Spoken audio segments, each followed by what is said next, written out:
You know, when the school year is fixing to start with the parking lots full of cars when you show up, and during the summer it's normally just ice.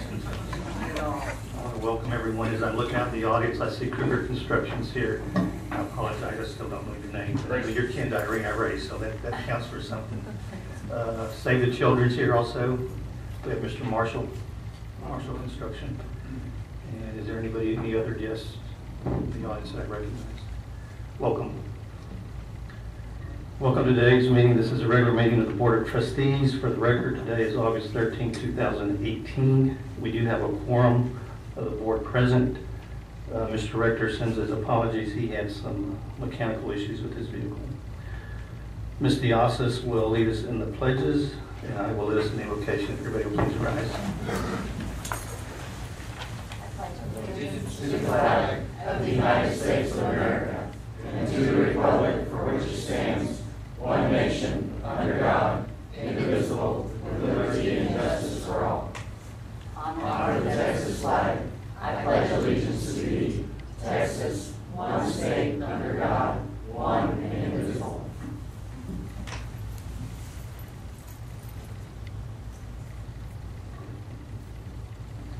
Loving and gracious God, you are indeed the giver of all good gifts, and we thank you today for all your blessings, for the successful outcomes of our school events, and for all our staff members, both the teaching and support members.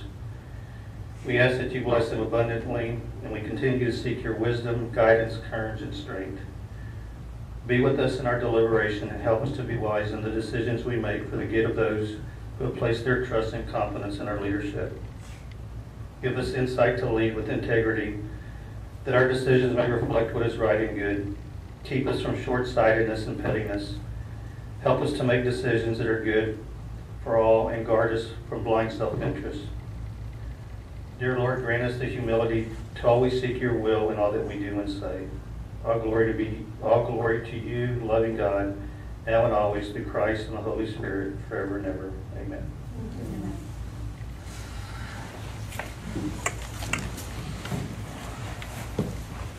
First item on the agenda is public comments. Charles Icky. What? Oh, you're. Oh, I didn't. Free. Oh, you started the wrong one. Okay, then there's no one. He signed the guest book.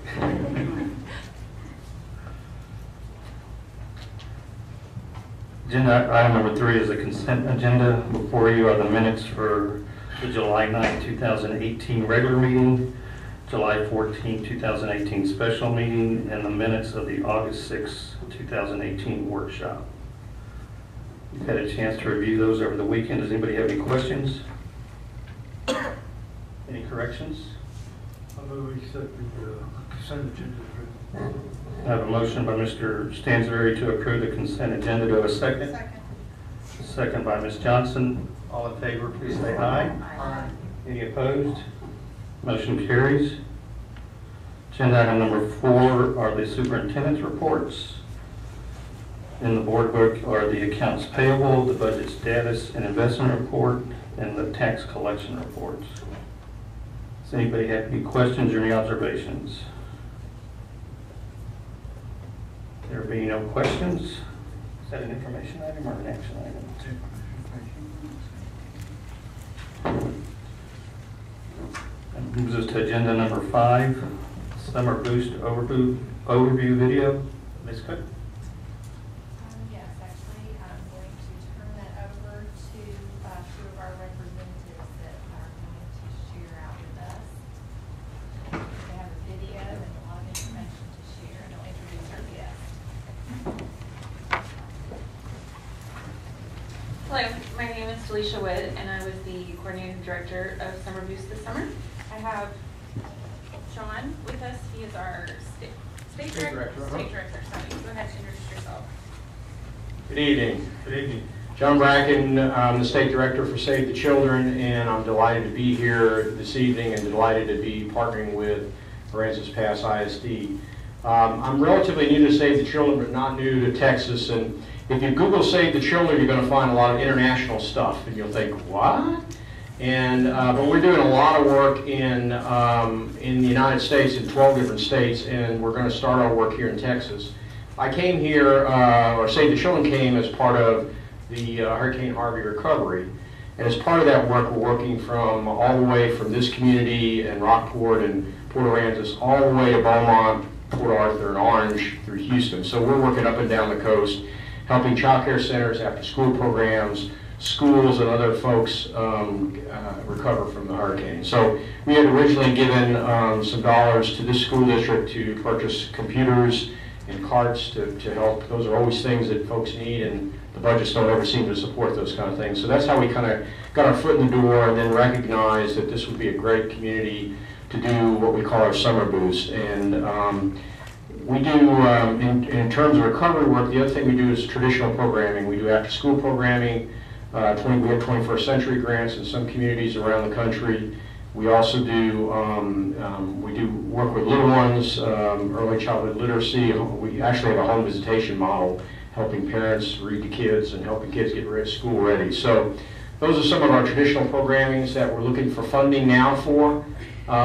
We get quite a bit of funding for our recovery efforts. Donors were very, very generous to us. So our goal is to get our programming out to some of the rural communities in Texas, and certainly have an interest in doing more work here. So this probably will not be the last time you see me, but my office is in Houston. Miguel Lopez is my local staff member here, and I've learned a long time ago you hire people that are smarter than you, and it works better that way. So Miguel's part of this community, and I'm here as often as I can get down here, and delighted to be partnered with you all, and look forward to showing you what happened over the summer. You have a little fact sheet that tells you a little bit more about Summer Boost and why it's important. So thank you so much.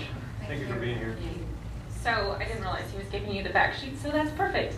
But I did put together a little presentation of some of the things that the children did. Our grade levels were K through 5th grade. We had about 130 students attend the program. So you'll see various activities that we did. We had academics from Monday through Thursday, and then on Fridays we had fun days where we took them throughout the community, or had community members come in and do demonstrations for us. So I'll show you the video now so you can get an idea.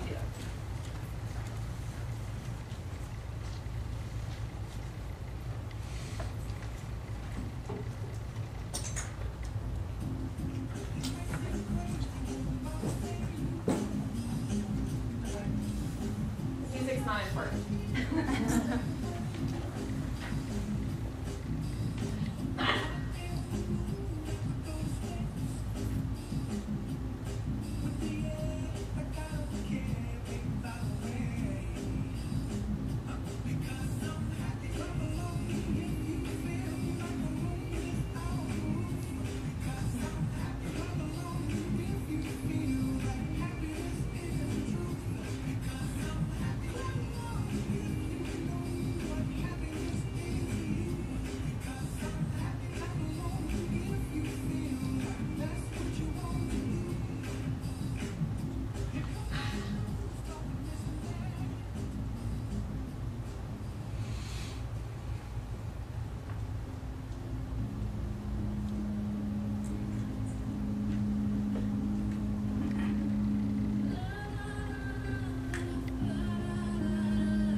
Get it off their forehead into their mouth without using their hands.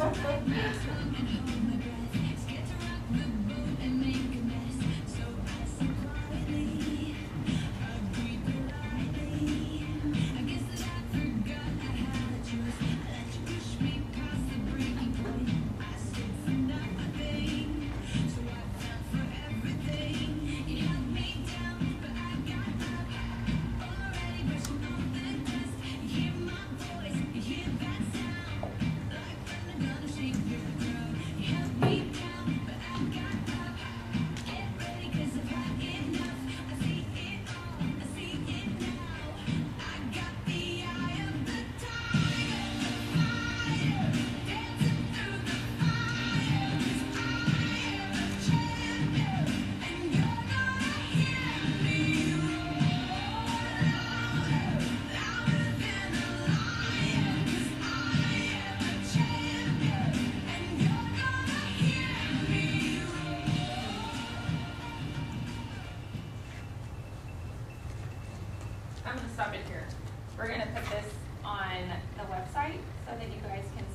But part of the program was to take them and bring the community in. So we went to the Fulton Mansion, they went to the beach and did a beach cleanup.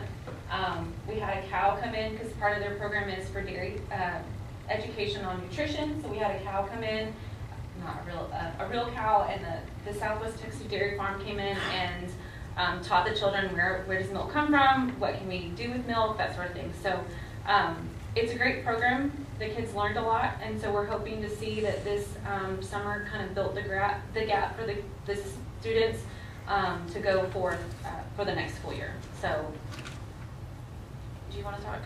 Okay, I have Kelly Sims up here. Sorry, there's two parts to our program. One part was not only the academic part, but the other part was the Journey of Hope, and that was a new program that was implemented part of this, and so it goes more on the counseling implement of, and that's something that we're trying to bring to the school district. So I'll just take a couple minutes of your time and just kind of tell you about Journey of Hope, which was part of Save the Children as well. An amazing program. And as a counseling intern, I got the opportunity this summer to spend 6 weeks with these kids, and I worked with about 22 students during the program, and we did group counseling.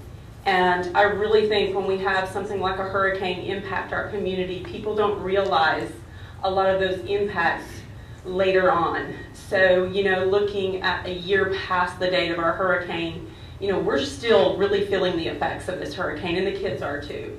So it was an opportunity to read to them about their feelings, about things that are going on in their lives, and just get an opportunity to grow, you know, as a community as well as a partnership with the school district. And I think what an amazing program to have, you know, a counseling program that's in the school that can really help these kids. Our counselors, I know what they do in the schools is amazing, but to be able to give them, you know, the support that they need socially, and the things that are going on in our communities with smaller living quarters, you know, some of the drugs and alcohol use that we have in our community. You know, I think this is a time where we're going to see a lot of the residual effects of that. And so having programs like this in our community can really, really help to promote healthy living for these children.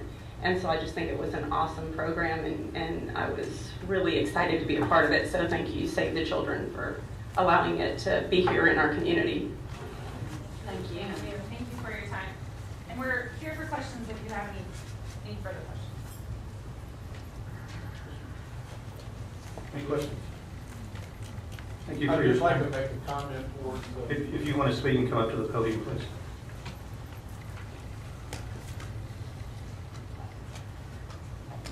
I just wanted to make a comment towards the summer boost. I was a bus driver for, and the thing that was really important to me as a bus driver is the kids were excited to come, and when they came to school, the teachers that were selected to be there, or counselor, whatever position they qualified for.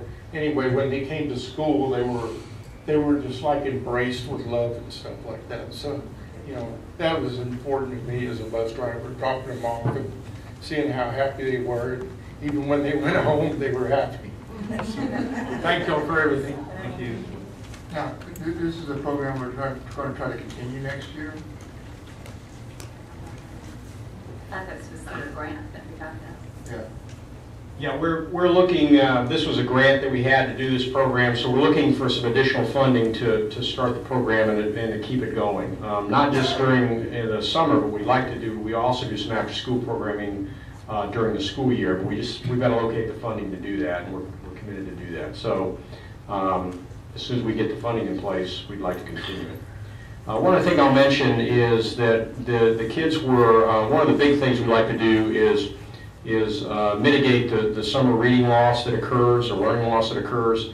And so we should have the results. We did a pre-test, and then we did a post-test. And so when those results come, they'll be able to share. And what I think you're going to find is kids certainly didn't lose ground, and some of the kids actually gained ground. So they actually improved their reading during the period of time that they're in the summer boost. So those results will be out probably in September sometimes.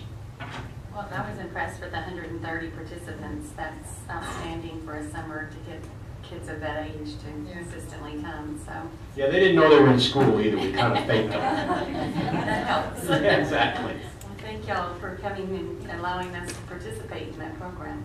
Thank you. We appreciate it. Thank you. Information, excuse me, agenda item number 6 is a construction and demolition update. Could you get some information for us? Yes, always going to lead out. Got lots of information for us. Good evening, board. I'm sorry. Right now, we're going to have updates from our construction managers for the new elementary and the sports complex. I'm going to ask crew of construction to come up first, Grace and Grace.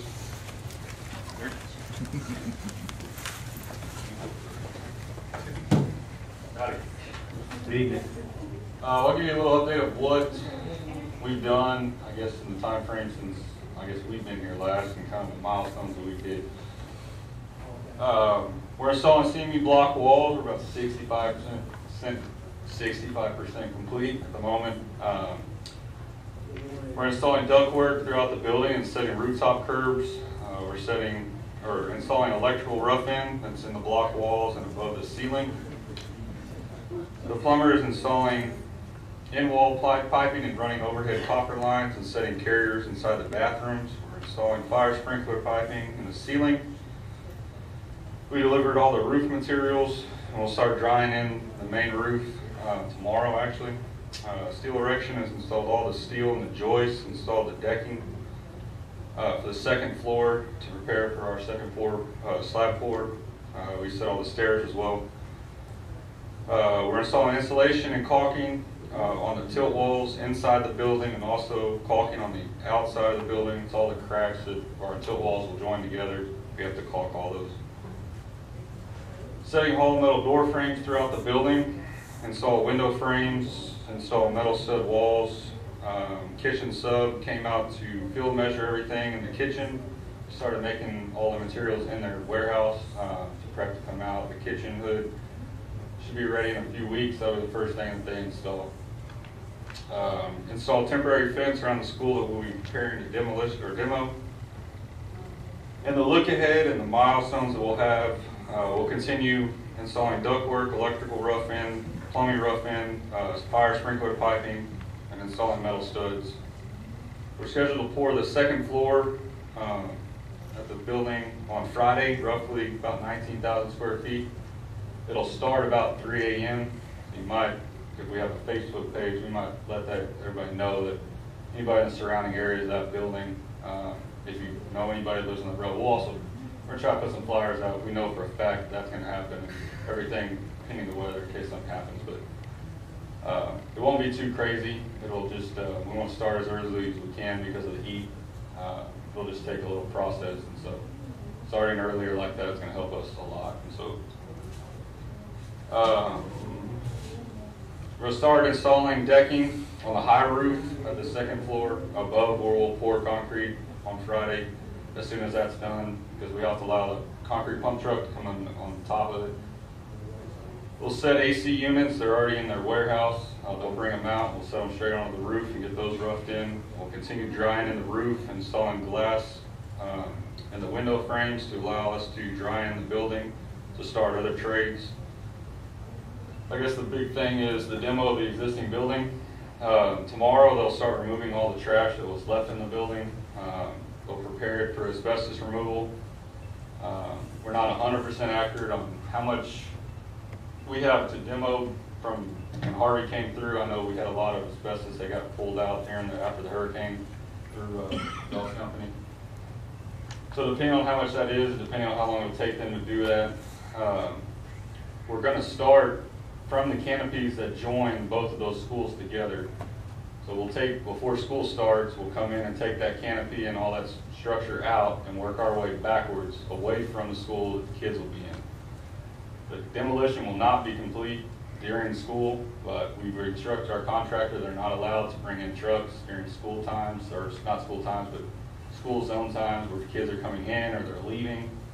So they'll wait in the morning before they start bringing any trucks in. It'll be coordinated with flaggers if for some odd reason the big equipment comes in at the wrong time frame, but they've been instructed not to do that. I'm not 100% positive on how long it'll take him to demo it. Once the Traco, a big piece of equipment, gets inside the building and starts getting after it, it'll go down pretty fast. But separating it is the hard part. He'll separate it through block and then concrete and steel to haul it off to certain locations. Another big key item I know that Charlie's been telling me about that you guys are asking about is the existing gym roof. What's taken that so long is in the beginning we weren't aware that when they built the building it wasn't under the TDI mandate. So we had to have the engineer come out to inspect it, to do drawings, tell us how to do it with TDI windstorm rating. That's all been taken care of. My subcontractor got extremely overwhelmed with past Harvey issues, and so they're finally caught up to an extent where they really can do a lot of their work. They got us the drawings. They're in the engineer's hands now to get approved.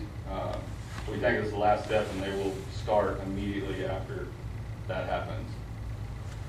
And so I know that'll be a big thing you guys wanted to hear. So right now we feel the project is 55 to 60% complete. Like I said, once we can start putting in the windows and get that roof on the second floor done, it'll allow us to start a lot of trades right behind them, drying it in and making sure everything is ready. So I'll start sheetrock and everybody else to start a lot of trades, and it'll go very quickly. So I'll try to. So that's what I have. Any questions? I have a question for administration. As far as the demolition on I guess would be on the south side of the building, have you made any preliminary plans just to block off that road and not even have it as a drop-off point in the morning for the students? Have an answer. Well, I don't think that would be necessary. Okay. It's not a drop-off road, they drop off in front of the cafeteria. Okay, so we're not dropping off on the side anymore. Okay. Well, I don't think that's, plus I don't think that'll be necessary with how we have it fenced off and how the guys not coming in and out at any times. And so, I mean, if they're all fenced off, no one can get in that area at all as well. So, I mean, if it becomes a concern and they haven't, yes, we can definitely look at that if we need to. And just for public information, the projected completion date is approximately. We're pushing extremely hard to be complete by December. The turnover first part of next year. Please don't. No, I understand. I understand. We've already had over 80 rain days, but I mean we're diligently working. Trust me. We want out of here as fast as y'all want us out of here. I promise. Well, I knew you would start dancing when I asked that question. Hey, it's a very big topic and a lot of questions to have. So we're trying very hard. We're pushing a lot of people to beef up manpower and make sure that a lot more people are getting on the job. And I feel that we are now. We're starting a lot more trades. You can tell if you drive by in the afternoons. There's a lot of cars parked on that road. We're going to put a lot of marks on that brand new sidewalk the city wanted to put in. So. Does anybody have any other questions for Kruger Construction? I think one thing to think about though, if for any reason why we do have to block off that road, we might want to give the city a heads up so they'd like to get their approval. I know when we built the Civic Center, when we closed 7th Street, temporarily we had to get the city's permission. So just give them a heads up, I don't think it'll be a necessity. I mean, our personal opinion, I think we'll have plenty of room. Especially when they start demoing a lot of school, we'll get a lot more room, so I think it should be okay. I'd still like us to talk to the city and let them know there's a possibility we may need to do that. Mr. Churchill, to start that conversation. At least we have a plan in place if we need to. Thank you. Yes. Appreciate you coming tonight. Thank you. Grayson has asked if board members, if y'all want to take a tour of the school at any time, just stop by the construction trailer. They got a harness there, and he'd love to take you on a tour. So just check in with Clay. If I'm not here by any means, find Clay, Clay our is on-site the superintendent on the job. So feel free, and it's an impressive structure. It really is. Outside it looks good, but we get inside and I see walls up. It's really impressive, and it's going to be a great facility. We toured it last week. Very impressive. It looks good. Then I toured it again on Friday with someone else, and to see a 2-week difference, Right. it's amazing. Yeah. Come by at 3 a.m. We'll be glad to have you up. Yeah. If you bring tacos, you guys really like that. All right, with no further ado, Fidel, Marshall's going to come give us an update on the sports complex at the high school.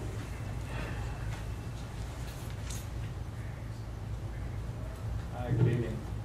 Fidel Mendoza, Marshall Company. Right now, we're installing masonry, CMU, which is our majority of our structural exterior assembly envelope. We've done a substantial amount on the first floor, and we're in some of the interior locker rooms adjacent to the existing gym, and we've done some high walls in the gymnasium. We're probably about 50% done with those. And we have the veneer, the finished masonry coming out soon, hopefully this week, to stock on site if some of it hadn't been delivered already. I think it might have. The utilities continue above the ceiling and in the walls, along with the masonry. The above ceiling ductwork, fire sprinkler system piping is majority of it is installed already, even on the high gym area. The decking is about 95% complete. We have a couple of panels that have been lagging behind for some reason, and but on the high roof, the decking should be completed shortly. And then after that, we can start on the roofing, installing the air handler units on the roof. There's also some air handler units that are on the lower roof with the concession and the locker rooms, above the locker rooms. We've done the penetrations to the existing gym. Those have been cut open and sealed up. Those are going to be the pass-throughs to from the old gym to the new gym. Setting hollow metal door frames in front of the masonry also. The off-site work, we did complete the road crossing at McMullen, and that finally got done. The subcontractor is having trouble with the water table, but he got it patched up a week or so ago, and installed a few weeks before that. He was just waiting on some final inspections and testing from the city to pass. We had a successful electrical transformer switch over from a 500 kVA to a 750 kVA because of the AEP came out and changed it out, and we installed all the required equipment, panels that were required for the upgrade for the new power of the gym.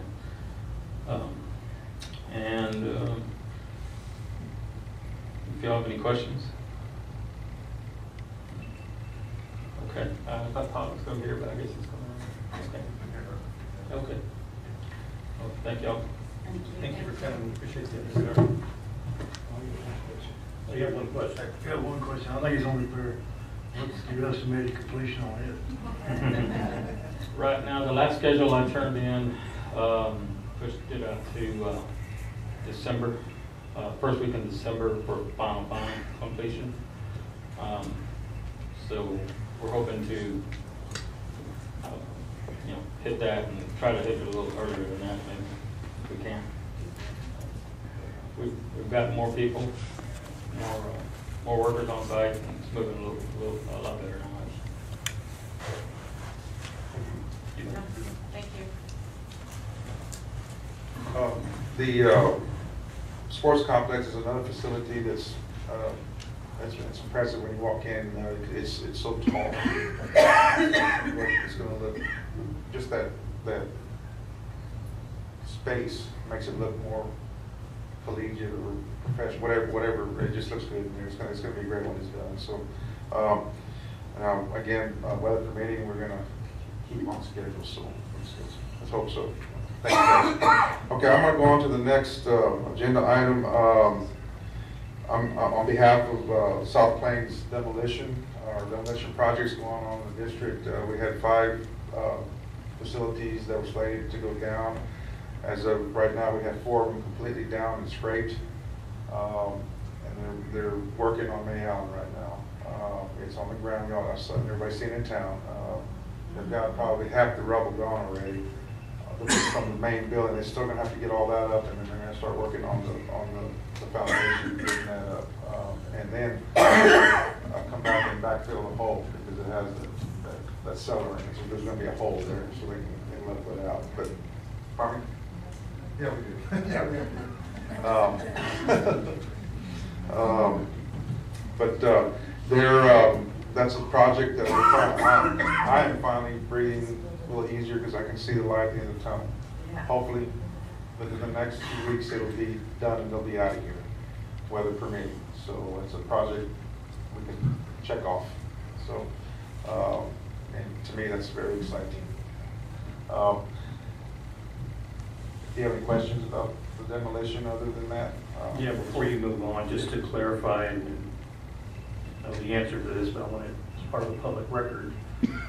When we issued the contract for the remediation with the South Plains, part of the remediation process was for the asbestos to be removed. We just didn't tear the building down and leave asbestos. Absolutely, that's another issue that's been floating around Facebook. Every building, we could not touch a building with any demolition equipment without a permit from the city, which requires a clearance from an environmental company that the remediation was done, and we hired the remediation company to oversee this, so everything was done in the proper way. We have the documentation. Just in fairness to the district and to the contractor, I wanted to make sure that was part of the record. Absolutely. Thank you. Yes, sir.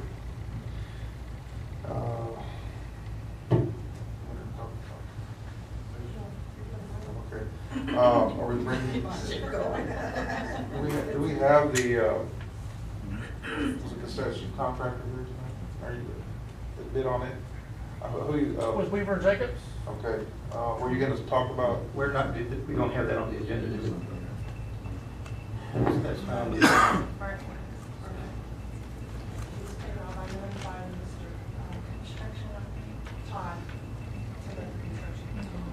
Okay. Then that's not on the agenda. Okay, I wasn't sure, so that's what I was saying. Well, right now, sure, I don't know exactly where we're at with the bids on that, on the concessions at. We can't discuss that, it's not on the So agenda. we're not gonna do it, we're tabling it. Okay, all right. Okay, let's move on. The portable buildings, as a part of the Krugers. 1 second, Charlie, before you move forward. Okay. Agenda item number 7 is an update on the portable buildings. Now you're free to go. Okay, I'm sorry. Portable buildings. As part of Kruger's construction project there, we decided to go ahead and move a couple of classroom wings out of Falk Elementary and go forward with the demolition. So we brought in portable buildings. At this time, the portable buildings are in place, electricity's on, plumbing's been done, sanitary lines have been done. The buildings are ready to go. They're being occupied. We've got the teachers' furniture and things. They're going to have their rooms in the rooms. Ramps are done. The area around there, we still have to get to do a little work around there, but we're working on that right now, so it's ready for the kids. But for the most part, I would say those portables are 95% done, and they are occupiable right now, so the teachers can work in. Very good job. That was a task. So we got it done. We had to get some help, but it just is what it is, and they worked out very well.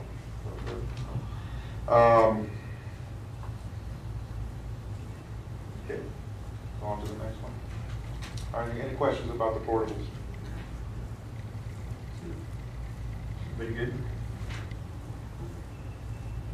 Thank you. I believe that's all your updates. Okay. Do you have more? Just move farther down, I think. I do have one question. Yes, sir. It's not for you, but in part of that package, it shows that it's got the cost to move first graders to key burgers as part of that item. Is any of that covered by insurance? The cost to move? Well, yeah, because of portable buildings, because we had to move out because we didn't renovate the building, the wing for the first grade. We decided to get portables and not do anything in that. Do we do any cost savings as far as from insurance? As far as insurance, the way Lance, our adjuster, described, we have the $100,000 deductible that we have to pay. Anything over the deductible cost to vacuum out, Paul, and dry it, along with this cost, they would pay the difference over $100,000. So, Belfour at one time gave me an estimate of $145,000, but that was to go in and start pulling out walls. They didn't do that. I do not have a final bill from Belfour for drying out, vacuuming and drying out. And part of your construction, I had a couple of questions, is on the canopies. At one point, the board was told by Belfour, and I believe in consultation with you, that the canopies would be completed before the school year started. I know there was an issue as far as contractors coming and giving us bids. Did we ever get that resolved with the, I believe, the roofer? At this point, Michigan Cinemark, who did the roofs after the restoration, we're going to do the canopies, and they threw a bid in to do it, and Lance determined it was too high, and he gave them an opportunity to rebid, and they were going to stick to the original bid. So since then, Belfour, because this is still this is Belfour's project, it's part of restoration. They have asked Q&A, who's doing the roofs for the high school, and to give them a bid on the canopies. I have not received anything as of yet on that. They're working on it, but I have not received any kind of documentation or bid. Okay. Now I can really, that's part of the restoration. Belfour really is the one that needs to be looking for somebody to do these. As part of the insurance claim, I can go out and get some other bids if that's what you so desire. It's not a problem, and I understand it's a timing deal, but it is what it is right now. At this point, Ms. Cook, I believe it's probably prudent for us to get a hold of Belfour and see where they're at in that process on the canopies. That was one of the last pieces. Thanks. The restoration across the roof, so if you can get with them and just follow up for us and give us an update. Thank you. Yes, sir.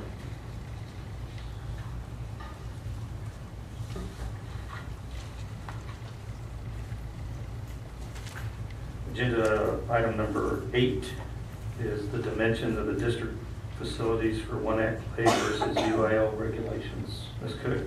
I believe we have Ms. Fire here. She has some information to share, and I believe that also is taking the dimensions, and they are going to be sharing that information. So Ms. Fire, would you like to come and share your information with us? And I believe she's going to give some extra information. Well, first I would like to thank the district and the board for allowing me to come to you tonight and bring our concerns to you. You've been very supportive. The administration at our schools have been very supportive, and Mr. Ochoa has been admirable in the way he has dealt with us in trying to accommodate us and the things that we do there at Compton Hall, which is our normal rehearsal space, which is an adequate rehearsal space. Where we run into problems is when we try to perform. And that's a real issue for us because these kids are amazing. And if you'll check the statistics, you'll find that most of the top 20 kids are involved in one act play or in theater or in fine arts in the band or in the choir. But they have to perform in a gymnasium. Now, if you're in one act play, you're not allowed to mic any of the actors. And so we couldn't do that in a gymnasium either. But if any of you came to, well, I know you came to the musical, I saw you there, and I thank you for that too. You probably figured out that we had problems even with miking actors in a musical because of the acoustics in the gym, and also because of the ability for mics to pick up the radio wavelengths they need in order to function properly within that gym for a musical. I guess it came to a head for us this year because of Harvey, because our space that we use to rehearse, we also share with other people by necessity, and we're happy to do so. But this time, our space was shared also with most of the district's things that had to be stored somewhere because there's not enough storage for many of us, not just me. And so the items from the hurricane were moved into Compton Hall, and most of them on top of our stuff. And so it was difficult for us. We chose our plate based on what we could get to in our items because it was truly unsafe to move them because of the situation in Compton Hall, because we have roof portions falling down and that sort of thing. And then we realized, well, maybe Compton Hall wasn't going to always be here because we saw buildings beside us go away. But we love Compton Hall, and we hate to see anything happen to it. And honestly, it's their only option for a performing space that is anywhere similar to what they have to do when they come to competition. And that's why on these handouts I gave you, I've included Sinton's stage, which in our district last year, when we were 4A, would never ever have been used. It would have been considered minimum and the poorest of all the facilities. But because of the situation with Harvey, it was probably the only facility we could use. And so we ended up there, and it was amazing. The kids were just so thrilled to be able to be on it. People don't appreciate what they have because it was similar to what we had. And I think it was the first time they felt comfortable at the technical rehearsal. They only get one rehearsal. They get a total of 30 minutes on the stage for the competition, which is usually that afternoon or the next day. In our case, they don't ever have the opportunity to practice crossing over backstage. They don't ever have the opportunity to bring their props and things up on stage in the wings. The situation now, because of the size of the stages we perform on in competition, is that we get on the floor of Compton Hall and we put the audience on the stage. The ceiling at Compton Hall, I don't know if it's 8 feet. Is it 8 feet on the stage? Yeah, about right at 8 feet. Well, the platforms we stand on are a minimum of 1 foot, and if we stack them to have like a 2-story house, there's no room for the kids' heads. They can't do that. So in that situation, we have to be on the floor anyway. Well, once we're on the floor, it takes all of that space. So all of the audience has to fit on the stage. Well, that means we can't have more than 50 or 60 people watch at a time. And it's very difficult for the kids because they never get to show what the show looks like to their family and friends, ever. And the competitions are almost always early in the day, during the week. Parents can't get off from work, and so they never get to see the work. Now you're talking about kids that memorize a book presented as a story, a believable story, with all the technical things that go along with that too, which involves lighting, sound. They never get to practice any of that until the competition. It would be like asking the football game to do their first district game the day after they have their first practice. It's pretty much the same situation, and that's the only chance they get. And if they advance, that's great, but if, it's a lot of work to be disappointed, a lot of work. And these kids are happy to do that. So if you turn the page from that drawing, you'll see a comparison, and I won't go through all of it. I know you would probably just like to look at it yourselves, but I have put what UIL requirements are and what Compton Hall is able to accommodate. As I say this, I say it with trepidation because I do not want to lose Compton Hall. What we would really like to see happen is take over the entire building for the theater or in the performing arts people. Because if we could expand the back area to be our storage, take down the petition walls in the area with the stage, expand the audience seating ability, we have enough platforms to leg up ourselves. Students could do it as a project. Add to the edge of the stage, shape them to go along with the curved apron. We could enlarge that stage to be similar, at least to the average or the median-sized stage we normally work on. And we could work out some portable wings and things that would work. So for us, honestly, Compton Hall is our home. It's the best place for us at this point. Now, if you're ever thinking in terms of building a whole new performing arts facility, it would look really nice right next to that beautiful gym. like on the other side, we balance out the whole school and we look good, but you know, I know that's way part of the future. And practically, you know, we're happy where we are. We just need to be sure that we can use where we are.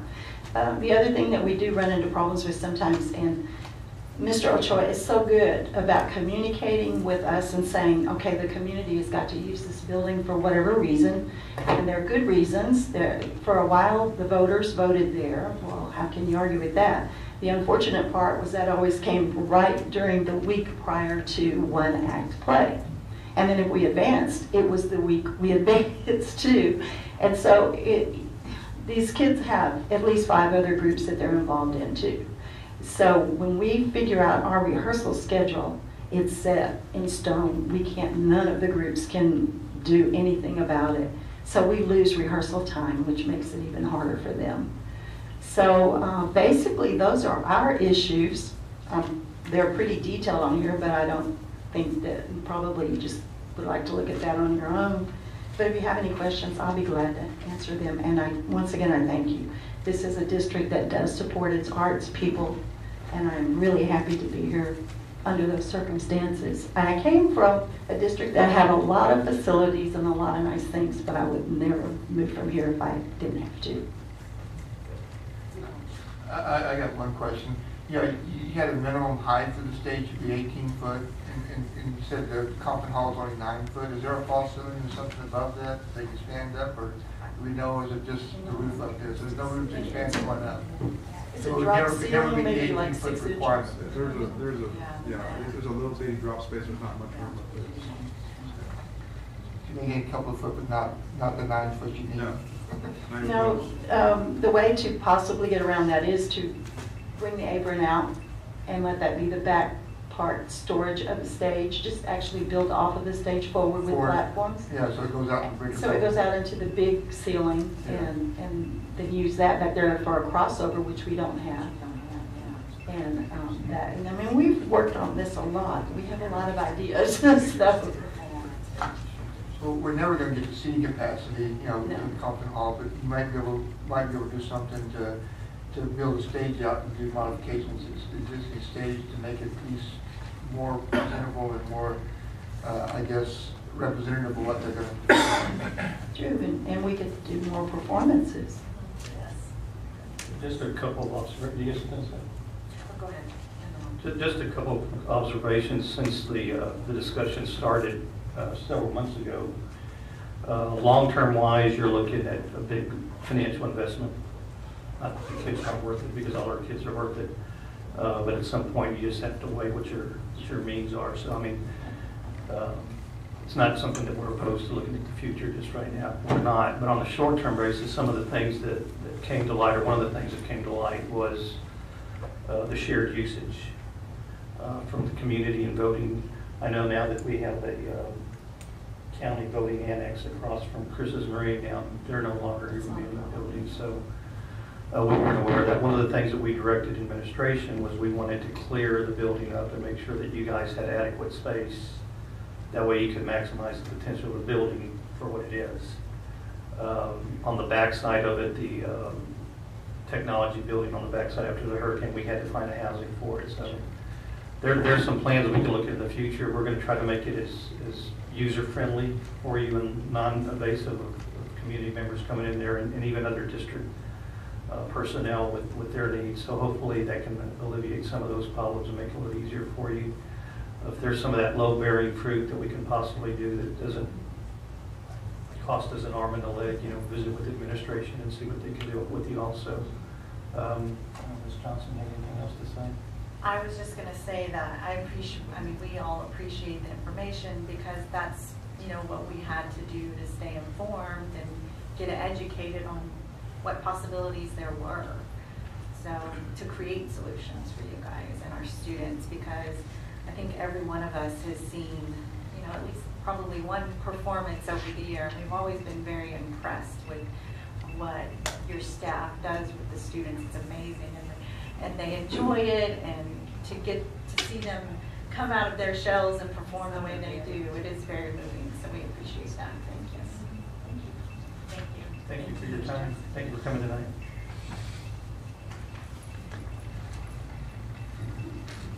Agenda item number 9 is to consider approval leveling of the dirt mound and adding a base material. Ms. Cook? I will hand this off to Mr. Ochoa, I believe. is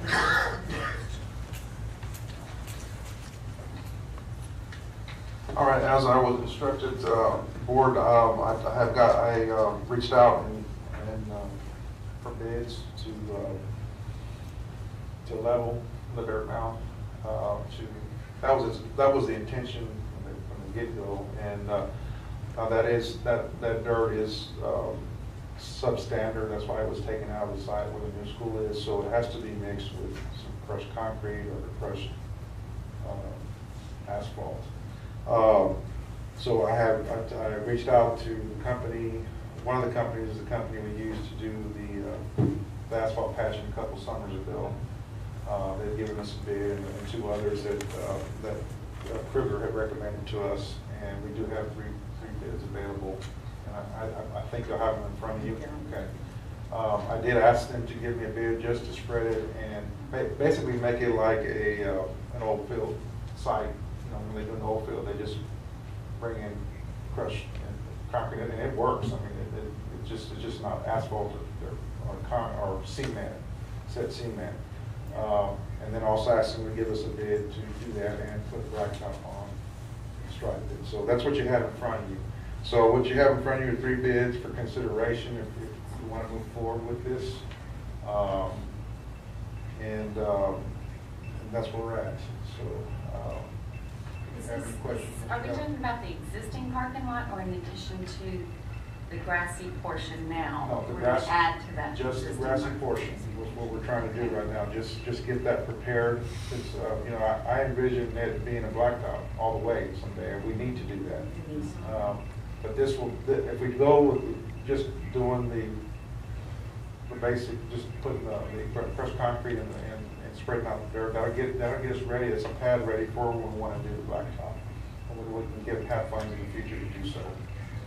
Well, and then I foresee the quality of the sand that's out there now in football season. If we get rains, or it's going to be hard for people to park out there. Right. Or leave it the way it is now. Right. You're absolutely correct. Yeah, so really something needs to get done. I think it's something we need to follow up on, and we can do so as soon as possible. And all of these contractors are ready to go. They've been calling me what's going on. So I have to discuss this first. Just for food for thought for the board, we recently conducted a board workshop on the budget for the upcoming school year.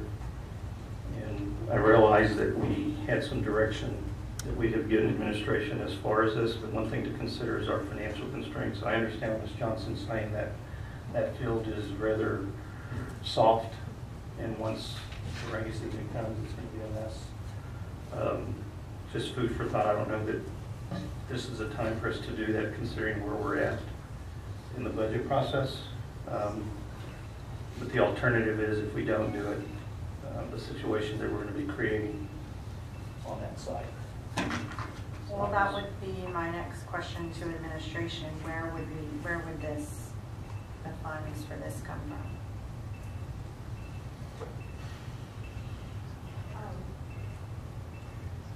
The only money that I could think of besides using fund balance would be our bond money. And it could logically be directed to that because this is dirt that we had to dig out to remediate fog. It is an expensive fog. Maybe not the added concrete, but I need to speak with Todd to find out how much got added actually to dig out the dirt to begin with. I thought about that later. But that would be really the only option that we have is to use the bond.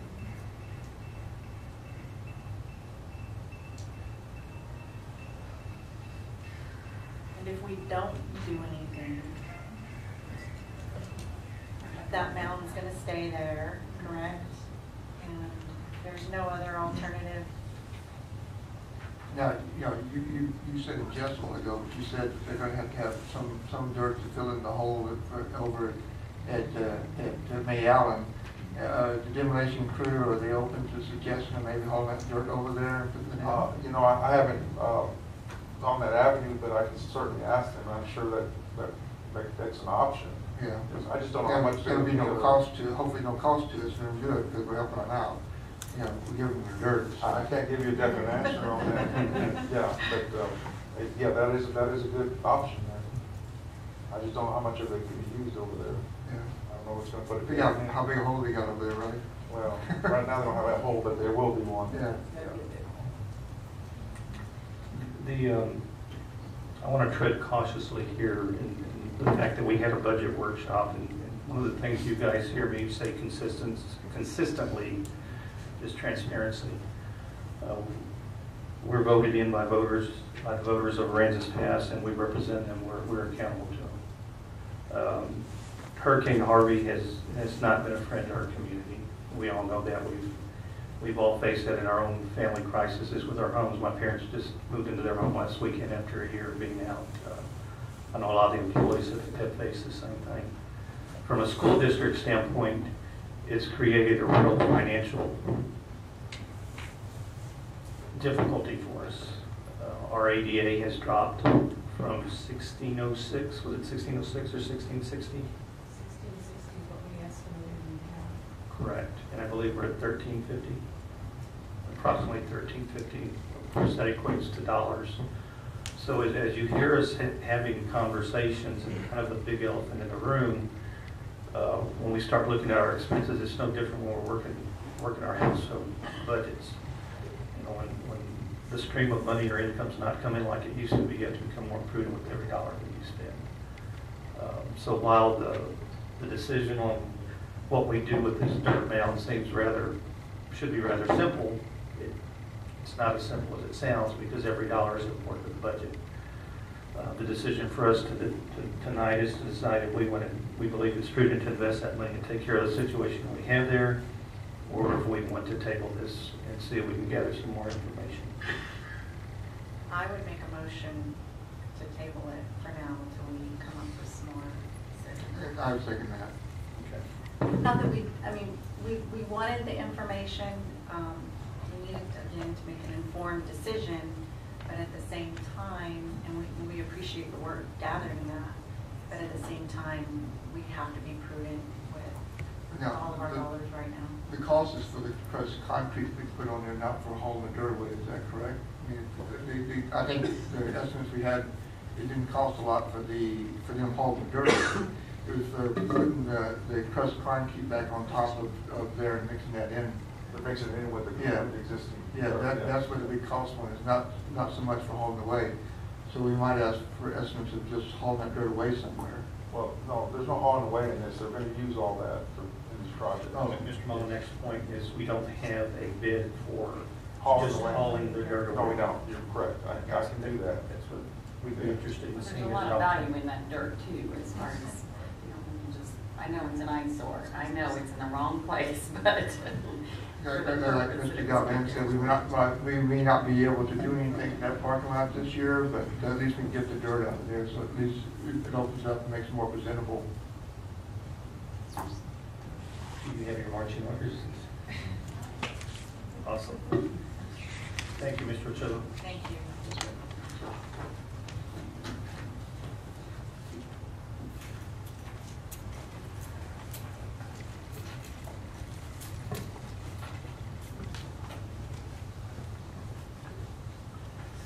Agenda item number 10 is the facilities update. Is Mr. Ochoa up, or are you up? Mr. Ochoa, Mr. Ochoa. I'm the man of the night. Yeah. I told him, I said, I'm still new. I'm going to say I'm new for a little bit. No problem. First board meeting. I'm learning with you, so he's doing a great job. Thank you. I'm looking at my list here of things. The first thing on my updates, facilities updates, the logos around the district. As far as I know, we got all done, the old ones. If you have seen things that we missed, please let us know. We'll take care of it. Have you seen anything? lost one of our signs, the We Are AP that's on the back side of the press box. It fell. Okay. Did you see that, Wayne? Do we know where it is? Can you remind me of It's that? laying Yeah, just. it looks like it kind of- just it's kind fell of, yeah, against it's the kind of fence. fallen, yeah. Just remind me, Wayne, and I'll take care of it. Okay, as far as I know, we've taken care of that request. We are, my crews have been working feverishly, trying to get the district ready to the grounds. Last week, our concentration was concentrating on crews to get the key burger moved, and we spent all week over there doing it. It took all week, and I had to hire some help to do that. So we're catching up right now, and we're going to get there. Hopefully before the kids get back here, we're working on that. The grounds, the power washing, we're going to do all that this week, so we'll get all that done. At the high school, you have a question? The Bernardin family is very concerned about the signs, making sure that stadium has Bo Bernardin Stadium on it, okay, where everyone can see it. And I think we requested that, so we should have. And I didn't notice it up there, signs but maybe. I know there's a plaque in there. I got several emails. I believe Ms. Stansberry was working on that in her interface. I got started and it stopped, so. Right. Okay. Will you reach out to them and let them know that we're working? I will. Thank you. Okay. Football season's right around the corner. Okay, at the high school, well, the roofing projects we just approved, they have started mobilizing. I don't know if you noticed, but over by the sports complex, there's a bunch of black plastic covering the installations that go in high school. That's really the most logical place to start at this point, to keep it, at least obstructed to what's going on in school, starting the kids. They are going to run up some ground over there. It's it's going to happen, and we'll get it fixed afterwards. But they're doing that. They've got the actual roofing material and the rolls down there as well, and they're going to start scraping gravel this week and start getting gravel off those roofs. So that's what's going on. They're going to do their best to be get the gravel off. That's where a lot of the noise is before school starts. So that's their Doesn't that focus area right now. flood? They put it, yes, it does. Looks but like it's they put it on the up ground. you can see where the water ends, when it floods. They put it up on higher ground. So where the rutting is where it floods. So hopefully it goes reach. And I warned them that too. I said, look guys, this is a lake when we get heavy rains. And they didn't seem too worried about it. So I said, okay.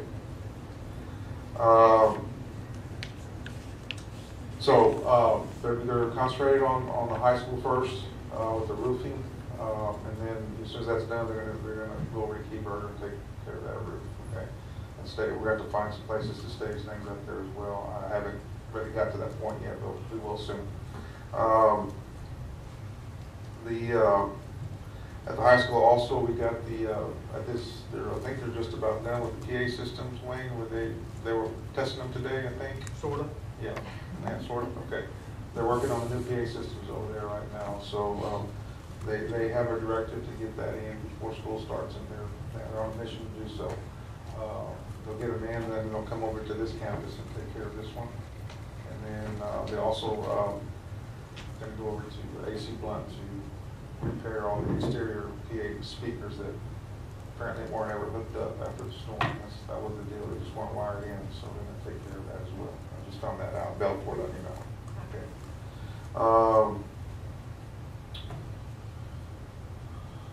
That's good. I think that was it. Unless you have something else. I got one question or comment.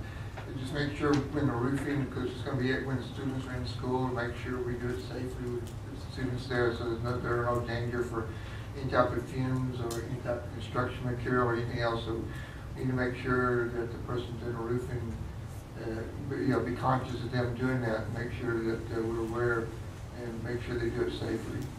Absolutely. and they're aware of that. We made that very clear in the pre-construction meeting.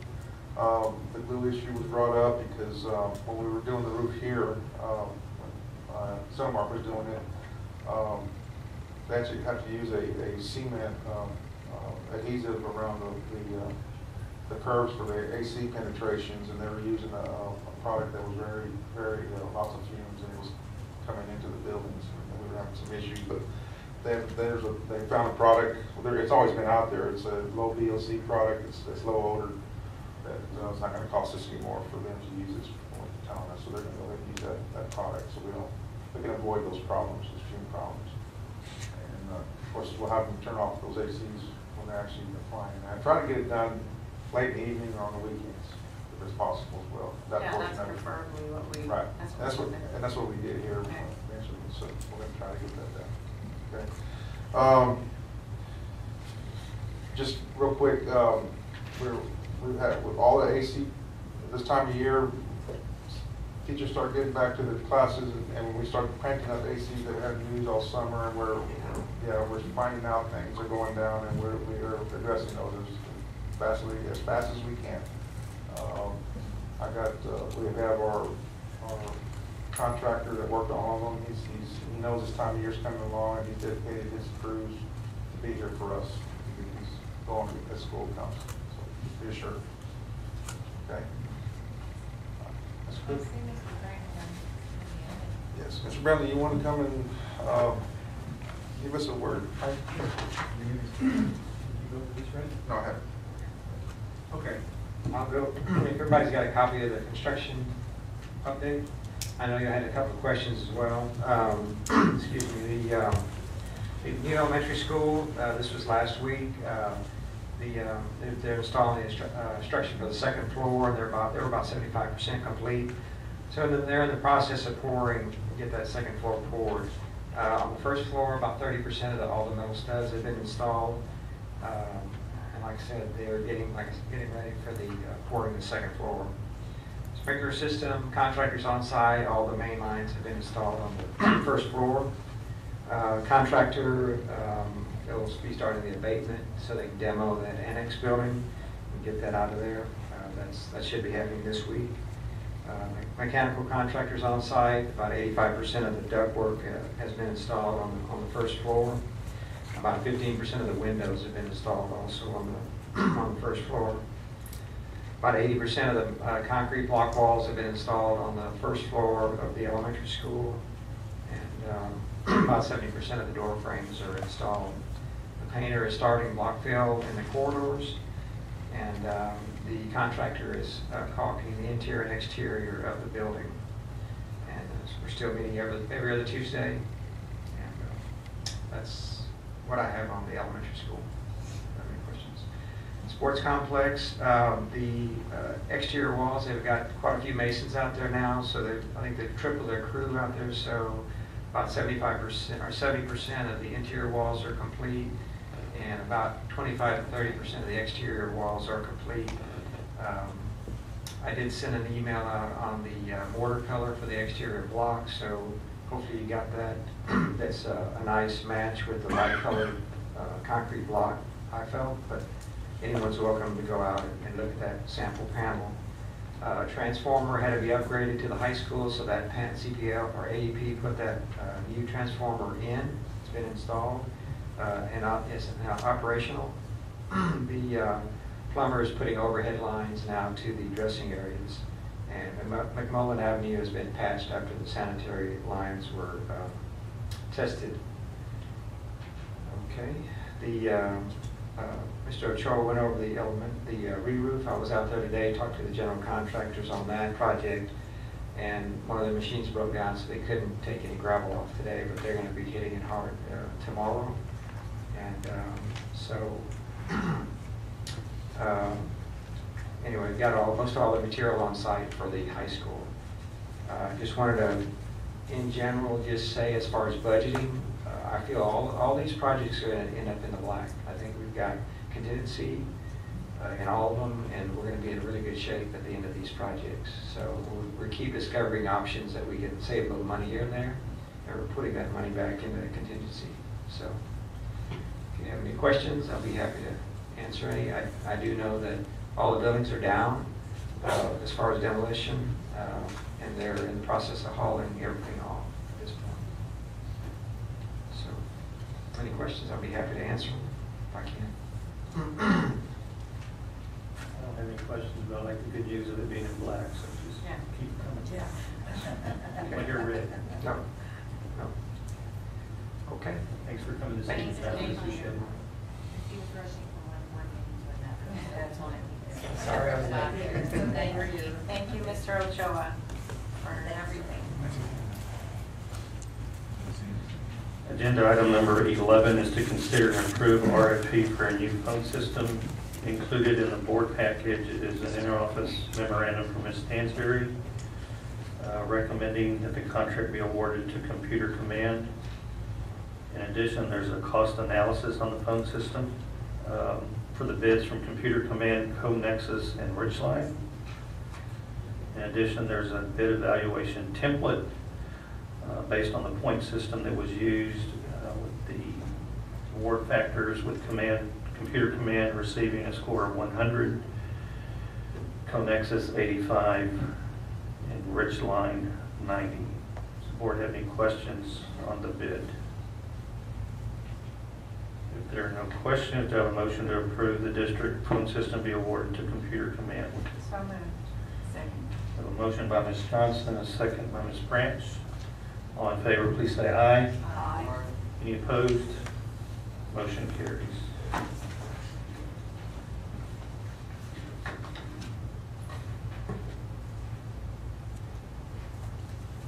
Agenda item number 12 is to approve an independent auditor for the 2018-19 school year. Included in your package was the memorandum from Ms. Stansberry explaining that Mike Arnold is retiring. I believe he was an auditor for the district for many years. Ms. Stansberry agrees. I reached out to Cal Island ISD, Gary Portland ISD, both districts currently use, and I'm not too sure how to pronounce it, Lavorne and Kishnick LLP in Corpus Christi. I contacted the accounting firm and spoke with Mr. Kishnick. They are available and agreed to conduct an audit upon the board's approval. Included in the board package is the engagement letter for the board's review. Ms. Stansberry, do you have any comments on the engagement letter? It's a pretty standard document for accounting firms. It's annually required, correct? Board, any questions? Do I have a motion to approve LeBron? I'm sorry? Make a motion to approve. A motion by Mr. Molinak to approve LeBron and Kishnick as our auditing CPA firm. Do I have a second? Second by Ms. Diasis. All in favor? Aye. Any opposed? Motion carries. We killed a tree tonight as I'm digging through all these documents.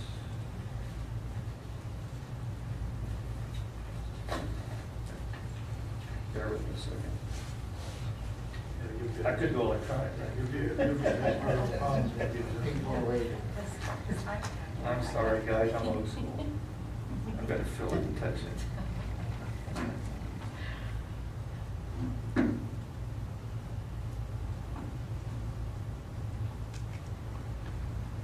Agenda item number 13 is to consider and approve San Patricio County Appraisal District Amendment Resolution. Mr. President, I'd like to bring to your attention that we actually put in the packet a resolution that we developed to get the board packet out on time, and then our attorney was able to give us the one that you will find on your desk. We would like to bring this one to you. This one, the one we used was actually pulled from the city's resolution, and I changed everything out to get something in the packet, and then the system is able to get this prepared for us. We feel like this one, the second one is much cleaner and more fitting to, I think, the resolution you'd like to consider. So I'd like to look that over for consideration. Okay, for the record, I'm going to read the resolution.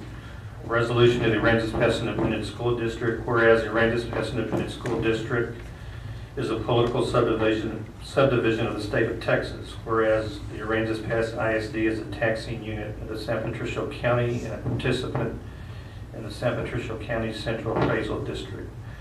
Whereas the Aransas Pass Independent School District has been notified that the San Patricio County Appraisal District wishes to amend its 2018 budget by retaining $255,429 in existing surplus revenue, which was budgeted for the 2017 year but was not spent.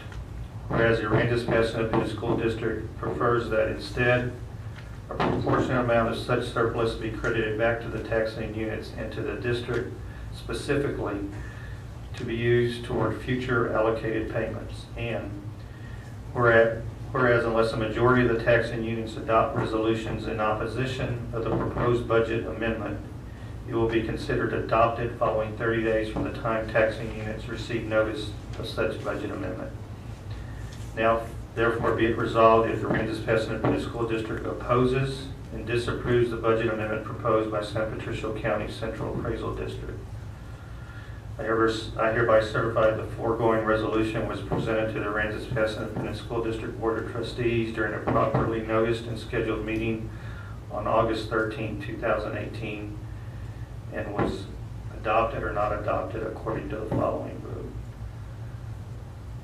So, San Patricio County Appraisal District had a surplus at the end of the year, and instead of returning the money to the taxing entities, they formed or created a resolution to keep the money and put it in their legal fund. We received notice,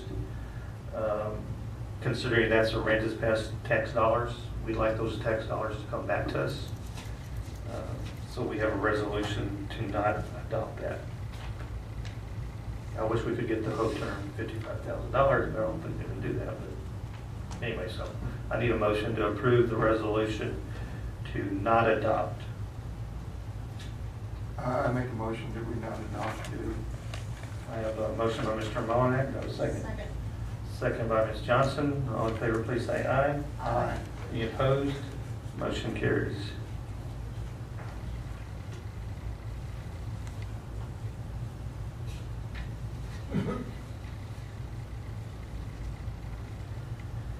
Agenda item number 14 is to consider and approve the memorandum of understanding between APISD and the Nueces County JJAEP. Ms. Cook? This is a formal process that's brought to you. This one actually is showing the years of 2018 through 2021.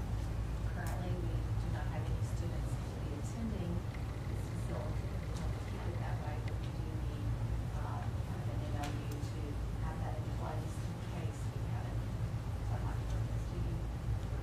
This is reserved on one spot, right, like we do every year? One seat. Reserves one seat. Okay. The trustees have any questions? I'll move we to. I have a motion by Mr. Stansberry to approve the MOU between APISD and the Nueces County JEP. Do I have a second? Second. Second by Mr. Molinak. All in favor? Aye.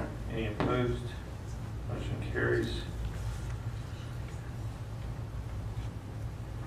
Agenda item number 25, the spring 2018 STAR scores. Welcome, Ms. Dominguez.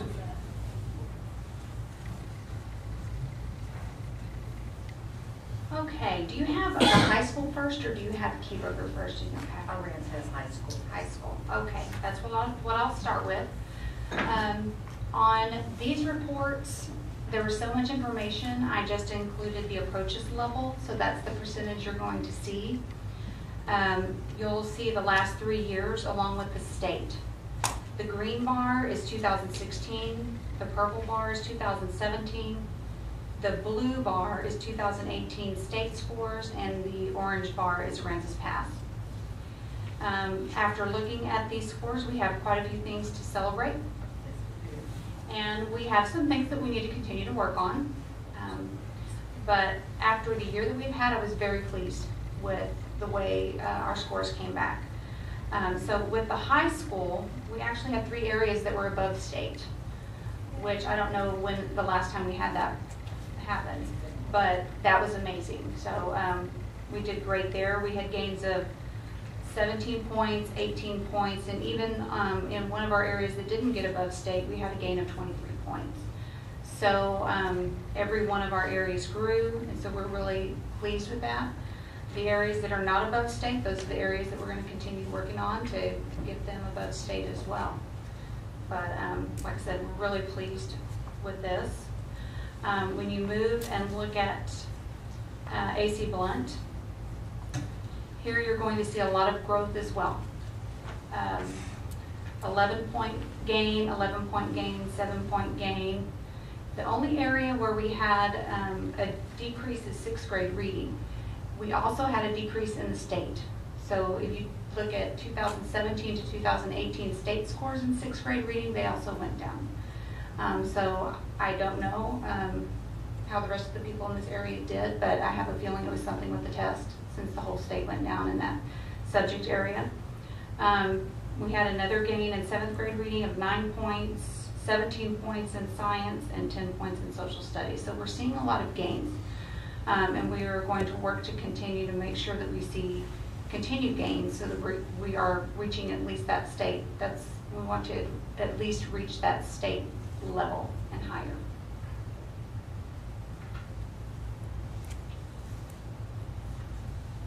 At Charlie Marshall, we had actually the 4th grade math was equal with state, and our 4th grade writing was above state. I was talking, I can't remember which district it was, who it was from their district or which district it was that I was talking to, but it was somebody in this area. And when I shared with them how our kids did, they were like, wow, you guys did great, because theirs didn't do so hot. So that was a 20-point gain, 10-point gain for 4th grade math, 7-point gains in 4th and 5th grade reading. We did have a decrease here in 5th grade math, and we've been working on taking steps to make sure that that doesn't happen again next year, but overall very pleased with the way this campus performed. At Keyburger, we saw some tremendous gains as well. A 23-point gain in reading, almost equal to state, just 1 point below, and a 16-point gain in math, which is above state, way above state. So we were really pleased with that as well. Good job. Thank you. Good job to these students, teachers, and principals. Administrators. I will applaud the efforts that were made here. I mean, after the year that this district has had, and to have these type of scores, I know some other districts that did not have a hurricane here as well. Yeah. You know, so that is, I applaud you for your hard work as a team. I know that we had the training last week. We talked a lot about giving deeper as a board into, especially meetings and masters, and having our principals join us in goal setting. And so I look forward to having those conversations and setting those times. I know that we will be having many conversations and making plans, and they're already fired up and ready to hit the ground running. So we, appreciate you wanting to be a part of that bigger process. I know a lot of boards don't always dive into the meat of it, and it gets really messy sometimes trying to look at all the scores. For the new accountability system that's in place, it's very important that we all try to understand it. It's very difficult to understand. We'll have a waiver this year and not have the A to F rating that will be coming out as of Wednesday for all the other districts in the state. We have been calculating where we'll be falling, and as we ensure that that's where it is, we'll be sharing that information because we truly want it to be reflective of the hard work that all of the staff is doing. So, yes, I do believe that's important. Thank you all very much. That doesn't come without a lot of effort on your part. Starts with the leadership. So thanks a million. Along those lines, the Senate bill training that we have is Senate Bill 15. And just for administration's information, Senate Bill 15 training that we had,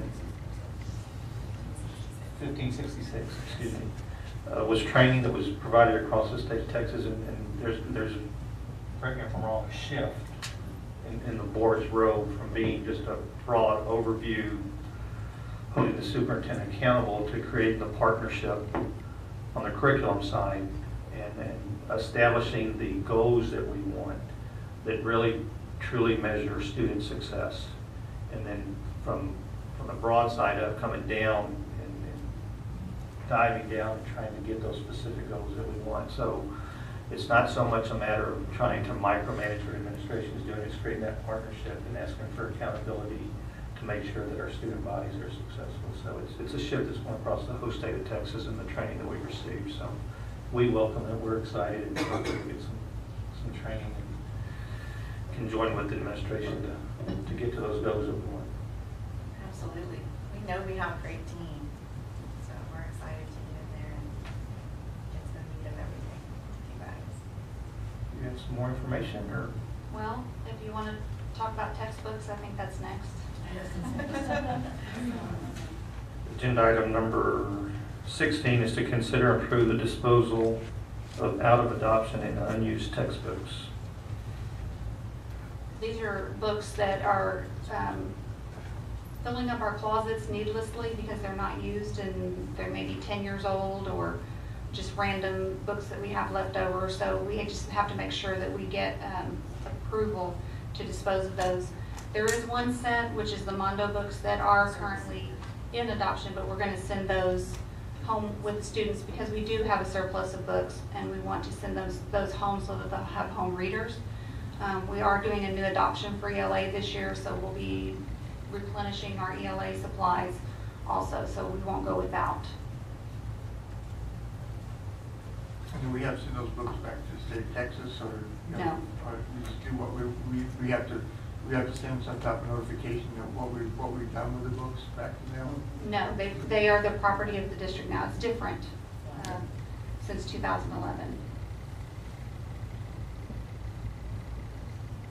Are there any other questions? We bought them, man, what are we gonna do with them? Yeah, where did they go? Or give them away if anybody wants them. I was gonna say, are there any programs? There are some, if they're in good shape, that they will purchase them, and we had done that in the past, but these would not be ones that would be on. Oh, so wouldn't we, I know we sent some to like overseas somewhere, some countries, some company bought our used textbooks and bought them over there and done that. And these are kind of random because there's just a few of one and a few of another. And some of them are workbooks also, so they're not even hardcover. Any other questions? Do I have a motion to approve the disposal of out of adoption and unused textbooks? So moved. Second. Motion by Ms. Johnson, second by Ms. Branch. All in favor, please say aye. Aye. Any opposed? Motion carries. Thank you, Mr. Mingus. Thank you. I think you're certain. Item number 18 is to consider and approve the 2018-19 appraisal calendar and appraisers. Ms. Cook. I'm sorry. Let me back up. Agenda number 17 is to consider and approve the student code of conduct. Yes, we have, there are no changes to the student code of conduct this year, but by policy, here is bring to you for your approval, before the beginning of the school year. So, I'll bring that to you tonight, basically just any dates that need to be changed or changed. Are there any questions about trustees? My only comment in regards to this was, one of the issues that we had regarding students airdropping pictures and digital type of issues that we had with students at the high school last year. I requested that we really seriously take a look at that portion and make sure that we're covering ourselves.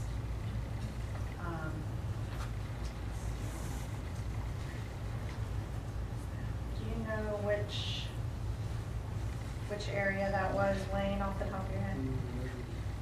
Digital media.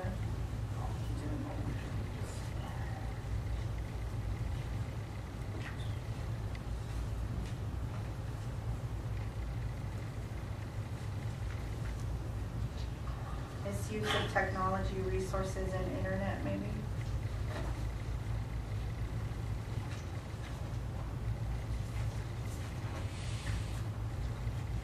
I mean, it's something to consider. for next year, Mr. Galvin. I would just request that we do take a look at that. Ms. Cook, have you had any experience in your previous district with that being a problem in local policy or board policy having a provision to address that? I'm not sure what you mean by your Well, page 7, I think, covers it. What you're talking Which about. page? Page 7, 7? or 141, whichever. Page 7 of the handbook, 141 is board book.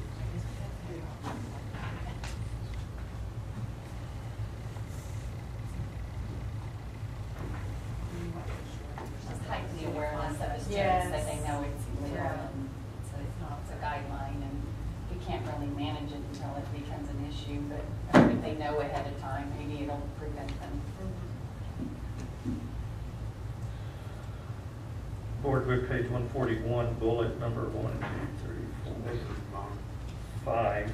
Send, post, or possess electronic messages that are abusive, obscene, sexually oriented, threatening, harassing, damaging, or other to another's reputation or illegal, including cyberbullying, texting, either on or off school property if the conduct causes a substantial disruption to the educational environment. So it is covered in the code of conduct. It's just a matter of enforcing it. Right. We've got the policy in place. So, any other questions? Do I have a motion to approve the student code of conduct? So Make a moved. motion, we approve it. A motion by Ms. Johnson, second by Mr. Mullinak. All in favor, please say aye. Aye. Any opposed? Motion carries. Next agenda item is to consider and approve the 2018-19 appraisal calendar and appraisers. Ms. Cook? In your board packet, you have the appraisal calendar with all the procedures as well as those that have been approved for appraisers in the district. This is a requirement that brings to you each year for your approval. This is a routine item. Are there any questions? Do I have a motion to approve the 2018-19 appraisal calendar and appraisers? So moved. Second. A motion by Ms. Johnson, a second by Ms. Branch. All in favor, please say aye. Aye. Any opposed? Motion carries. Next agenda item is to consider and approve the School Board of Trustees Student Advisory Council bylaws. Ms. Cook? And you can see that these have been prepared, and I appreciate Mr. King and Mr. Bennett for working on these. I believe it's something that you enacted last year, and this is a fantastic idea.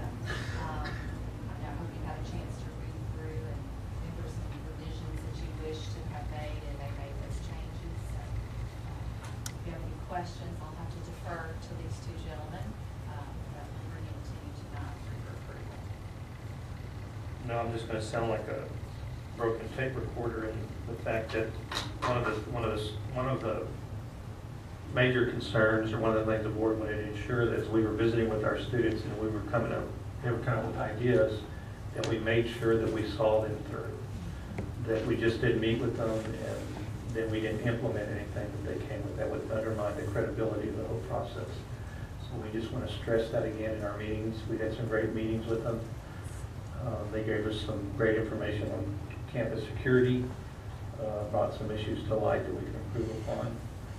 We just want to make sure once we're meeting with them, we decide on what direction we're going on, that we have the follow to get to the end result.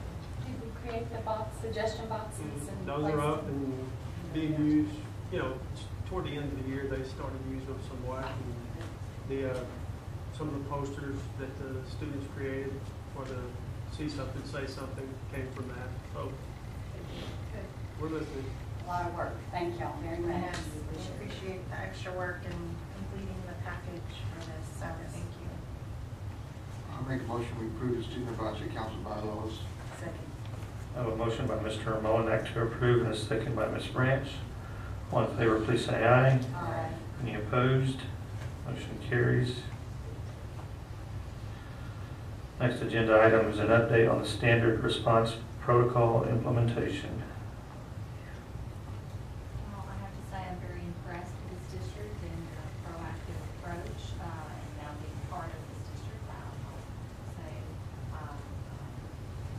that we had today was phenomenal. I think it was scary at points for us, unnerving, but something we need to all be thinking about and be prepared. So I applaud our police department for all the work they've done, Mr. Bennett, Mr. King again, and the various ones that have worked diligently. And then, of course, Cheryl has tried to take the helm here and keep it rolling through the summer to get it prepared so that we can have that training we had today and posters that are being put out.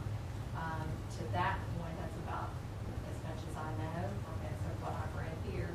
So I don't know if Cheryl or Wayne or someone would like to share any more information on where we are on this. I've kind of, Wayne's very excited about this, and I think his leadership is awesome. So we've kind of deemed him our lead. Well, I didn't know it was a space, I had to go, I'm sorry. We have gone to trainings over the summer, and Mr. King and myself and Mr. Brew and Mr. Harrelson went to a trainer of trainers for the standard response protocol. And then the other principals are aware of it, and it's going to be a good program, and when we get it completely in place, we'll come back over these next 2 weeks and go over at our campuses some of the things we're going to do. We've already talked about within the first 3 weeks doing some of the drills, and it's just what it says. It's a standard response to just about any situation that could come up, and we still have some planning to do as a safety committee that we have put together with the police department and fire and ambulance and the whole 9 yards, but we are working on it. It does take a lot of planning and a lot of work and a lot of input to get it to where we need it, where we want it, where it's for our district. So we've visited with CCISD, went over and met with their head of security, and they provided a EOP that we're going to use kind of to follow and make it an APISD EOP. That we can all follow. So that's where we are. But the standard response protocol, we have the posters that we're going to put up, and again, we'll visit those as a campus and make sure everybody knows exactly what to do, when to do, and how to do. So is this a district-wide training today? Yes, ma'am. You provided for them, or the program actually? Captain Pierce and Chief Blanchard came today, and they did. He did an overview, the same one he did here, just to open the door for us to finish the training, and he also did the CRACE. I thought it was citizens response. Civilian. Is it civilian or civilian response to active shooter events? And he pretty graphic information for us, but it's something we needed. So who would you, the four that were trained the trainers, who would you be training if they did the district? Like, we will be training, this where we can come back and say if Mr. Saget or Mr. O'Brien or anybody who is going to be disseminating information needs any more training, we're able to do that, or just provide the training in general. So is there a refreshing process throughout the year, or no? You just by drills?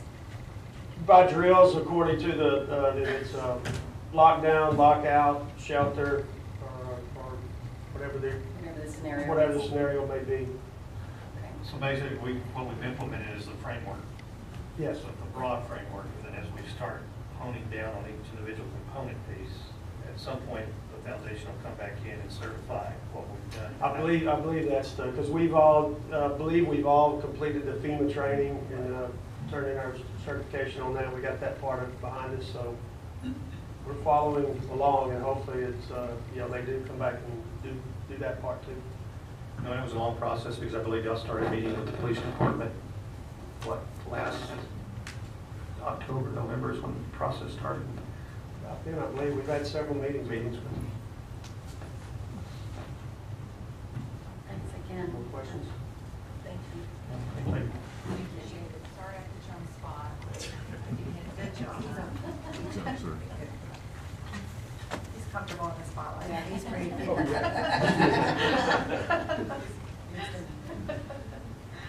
Sorry, Wayne. Next agenda item is the drug testing report. Ms. Cook. She's got it all together for us.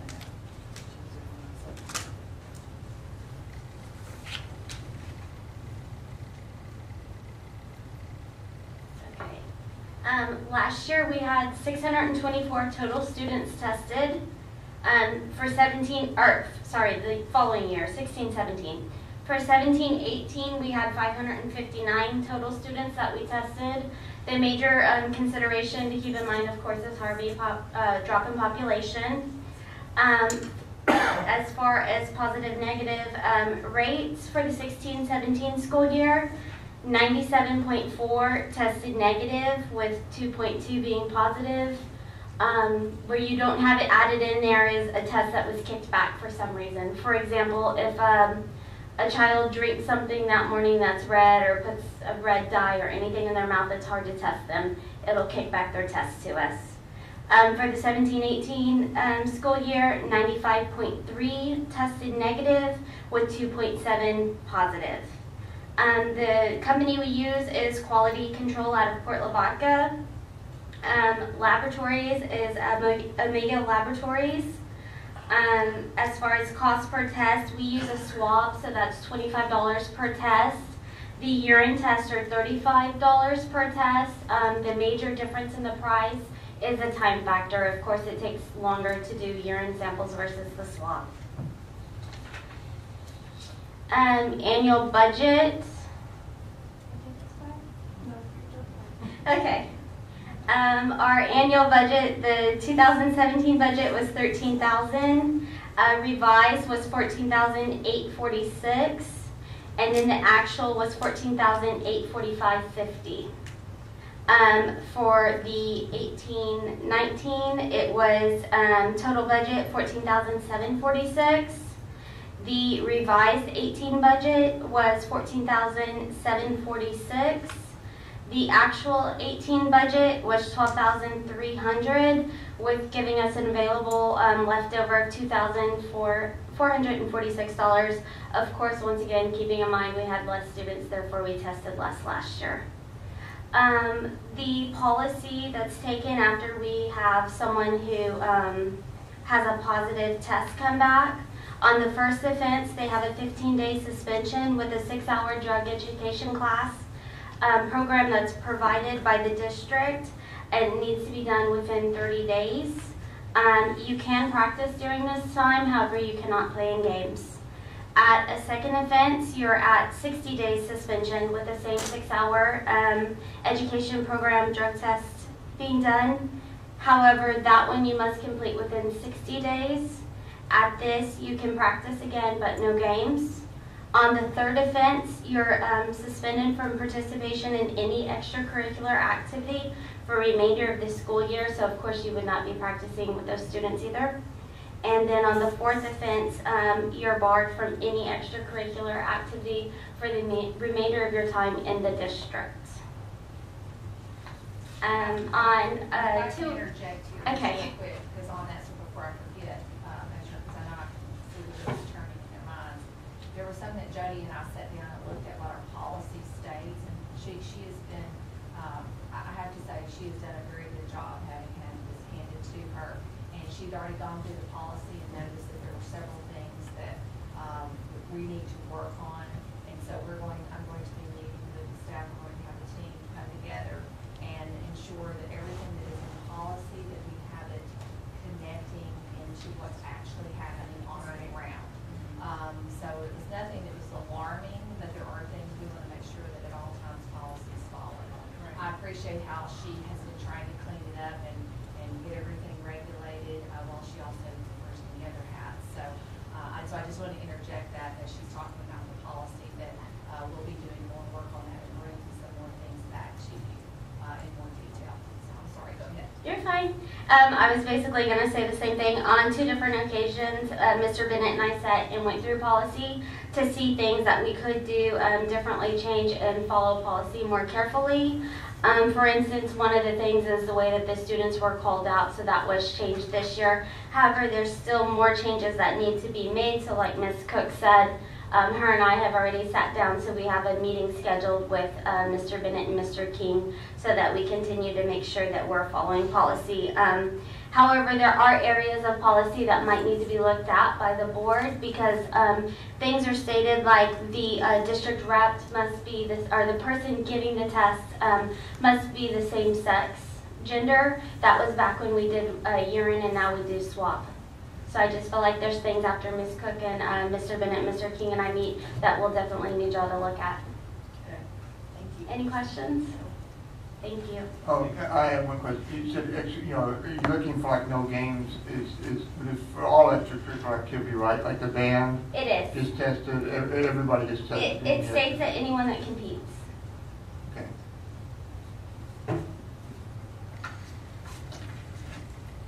Thank you. Thank you.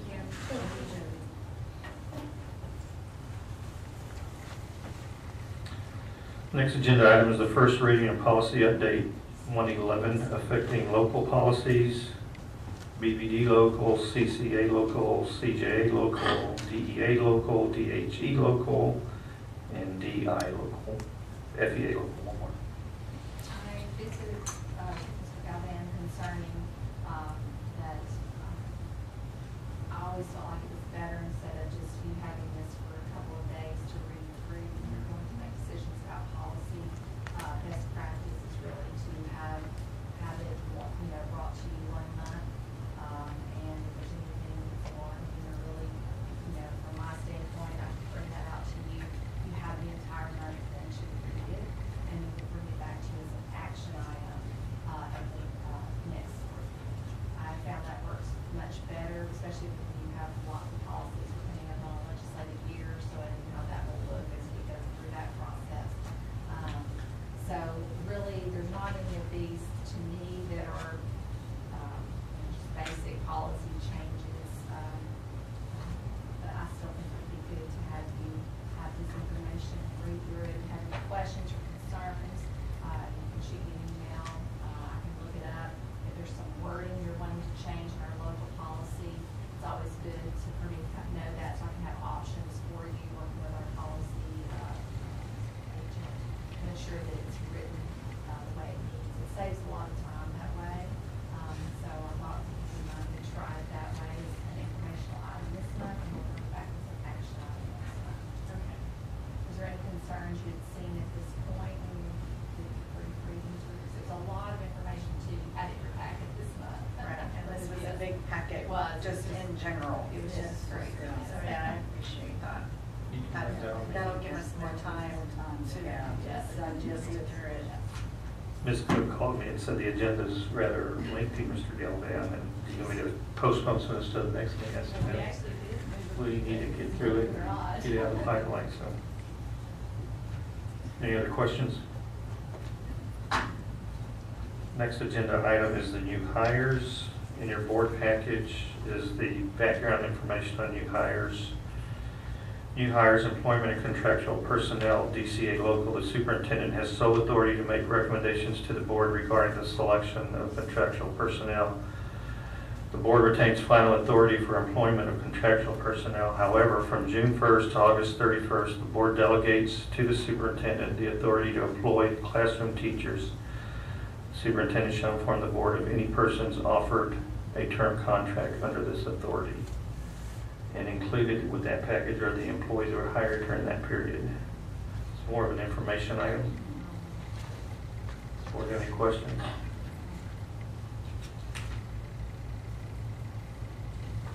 Next agenda item is a discussion item for the board to bring up any topics they'd like to discuss in the future. Does anybody have anything? Well, I don't know that this is, I just wanted to let Jason and Jody know that we're probably going to be adding early act first night to first grade. We're working on it right now. It's going to cost about $3,000, something around there. So we're working on our funding, but it should be okay. We're trying. That's a great program. Yeah, it's a great program. It's expensive. We've only got like 10 members. Kids love it, think you're over it. Yeah. But it is. It's a great program. Anything else from the board? No?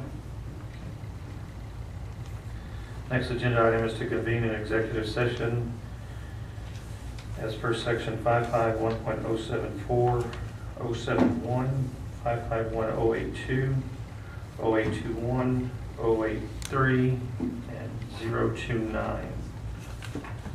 Time is now 8:50, and we'll convene an executive session after a 5-minute break.